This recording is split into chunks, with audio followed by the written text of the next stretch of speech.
ವೀಕ್ಷಕರ ನಮಸ್ತೆ, BNTV ಕನ್ನಡಗೆ ಸ್ವಾಗತ. ರಾಜ್ಯದಲ್ಲಿ ಈಗಾಗಲೇ ಪಂಚ ಗ್ಯಾರಂಟಿ ಯೋಜನೆಗಳು ಜಾರಿಯಲ್ಲಿವೆ. ಗೃಹಲಕ್ಷ್ಮಿ, ಗೃಹಜ್ಯೋತಿ, ಅನ್ನಭಾಗ್ಯ, ಶಕ್ತಿ, ಯುವನಿಧಿ ಯೋಜನೆಗಳನ್ನು ಜಾರಿ ಮಾಡಲಾಗಿದೆ. ಇದರ ಜೊತೆ ಇದೀಗ ಮತ್ತೊಂದು ಗ್ಯಾರಂಟಿಯನ್ನು ತರಲು ಸರ್ಕಾರ ಮುಂದಾಗಿದೆ. ಹಾಗಾದರೆ ಅದ್ಯಾವುದು ಅದು ಹೊಸ ಗ್ಯಾರಂಟಿ ಹಾಗೂ ಅದರ ಪ್ರಯೋಜನಗಳೇನುವ ಬಗ್ಗೆ ಒಂದಷ್ಟು ಚರ್ಚೆ ಮಾಡ್ತಾ ಹೋಗೋಣ ಬನ್ನಿ. ಅಂಗನವಾಡಿ ಕಾರ್ಯಕರ್ತೆಯರಿಗೆ 6ನೇ ಗ್ಯಾರಂಟಿ ನೀಡುವುದರ ಬಗ್ಗೆ ಸಿಎಂ ತೀರ್ಮಾನ ಕೈಗೊಳ್ಳುವರು. 2017ರಲ್ಲಿ ಸಿದ್ದರಾಮಯ್ಯ ಅವರೇ ಸಿಎಂ ಆಗಿದ್ದ ವೇಳೆ ಅಂಗನವಾಡಿ ಕಾರ್ಯಕರ್ತರಿಗೆ ಗೌರವಧನ ಹೆಚ್ಚಳ ಮಾಡಲಾಗಿತ್ತು. ಇದೀಗ ಮತ್ತೆ ಅವರೇ ಗೌರವಧನವನ್ನು ಏರಿಸಿದ್ದಾರೆ. ಜೊತೆಗೆ 2023ರಿಂದ ನಿವೃತ್ತಿಯಾದವರಿಗೆ ಗ್ರಾಚ್ಯುಟಿಯನ್ನು ನೀಡಲಾಗ್ತಾ ಇದೆ ಎಂದು ಸಚಿವೆ ಲಕ್ಷ್ಮಿ ಹೆಬ್ಬಾಳ್ಕರ್ ಹೇಳಿದ್ದಾರೆ. ಗೃಹ ಕಚೇರಿಯಲ್ಲಿ ಭಾನುವಾರ ಸುದ್ದಿಗೋಷ್ಠಿಯಲ್ಲಿ ಮಾತನಾಡಿದ ಅವರು, 3,000 ಗರ್ಭಿಣಿಯರಿಗೆ ಸೀರೆ, ಹೂವು, ಹಣ್ಣು, ಕಾಯಿ, ಅರಿಶಿಣ, ಕುಂಕುಮ, ಬಳೆ ಹೀಗೆ ಪಂಚಬಗೆಯ ಮಂಗಳಕರ ಸಾಮಗ್ರಿಗಳನ್ನೊಳಗೊಂಡು ಉಡಿ ತುಂಬುವ ಶಾಸ್ತ್ರದೊಂದಿಗೆ ಸೀಮಂತ ಕಾರ್ಯವನ್ನು ನೆರವೇರಿಸಲಾಗುವುದು ಎಂದಿದ್ದಾರೆ. ಸ್ತ್ರೀ ಶಕ್ತಿ ಗುಂಪುಗಳನ್ನು ಉತ್ತೇಜಿಸಲು ವಿಭಾಗೀಯ ಮಟ್ಟದ ವಸ್ತು ಪ್ರದರ್ಶನ ಮತ್ತು ಮಾರಾಟ ಮಳಿಗೆ ಮೇಳವನ್ನು ಆಯೋಜಿಸಲಾಗಿದೆ.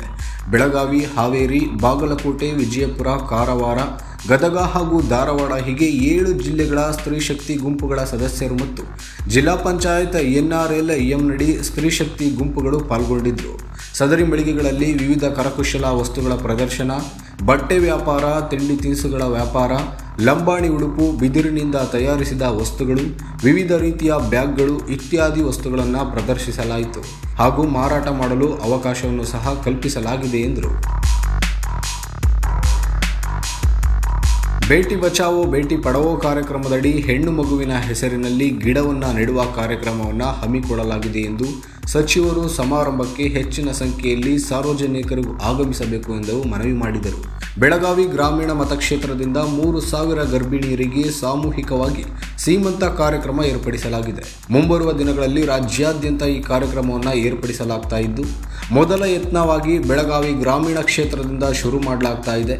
ಸೀಮಂತ ಕಾರ್ಯಕ್ರಮಕ್ಕೆ ಆಗಮಿಸುವ ಗರ್ಭಿಣಿಯರ ಸಂಪೂರ್ಣ ಆರೈಕೆಯನ್ನು ಅಂಗನವಾಡಿ ಕಾರ್ಯಕರ್ತೆಯರು ನೋಡಿಕೊಳ್ಳುತ್ತಾರೆ ಎಂದಿದ್ದಾರೆ.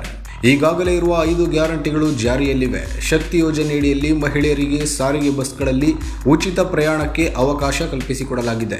ಗೃಹಲಕ್ಷ್ಮಿ ಯೋಜನೆಯಡಿ ಪ್ರತಿ ಮನೆ ಯಜಮಾನಿಗೆ ಪ್ರತಿ ತಿಂಗಳು 2,000 ರೂಪಾಯಿ ನೀಡಲಾಗ್ತಾ ಇದೆ. ಗೃಹಜ್ಯೋತಿ ಯೋಜನೆಯಡಿ 200 ಯೂನಿಟ್ ಉಚಿತ ವಿದ್ಯುತ್ ನೀಡಲಾಗ್ತಾ ಇದೆ. ಅನ್ನಭಾಗ್ಯ ಯೋಜನೆಯಡಿಯಲ್ಲಿ ಉಚಿತ ಅಕ್ಕಿ ನೀಡಲಾಗ್ತಾ ಇದೆ. ಇನ್ನು ಯುವನಿಧಿ ಯೋಜನೆಯಡಿಯಲ್ಲಿ ನಿರುದ್ಯೋಗಿಗಳಿಗೆ ಧನ ಸಹಾಯವನ್ನು ಸಹ ನೀಡಲಾಗ್ತಾ ಇದೆ. ಇದರ ಮಧ್ಯೆ ಈಗ ಹೊಸ ಗ್ಯಾರಂಟಿಯನ್ನು ಜಾರಿ ಮಾಡಲಾಗ್ತಾ ಇದೆ. ಅದು ಎಂದಿನಿಂದ ಚಾಲ್ತಿಗೆ ಬರುತ್ತೆ ಎಂಬುದನ್ನು ಕಾದು ನೋಡಬೇಕಿದೆ.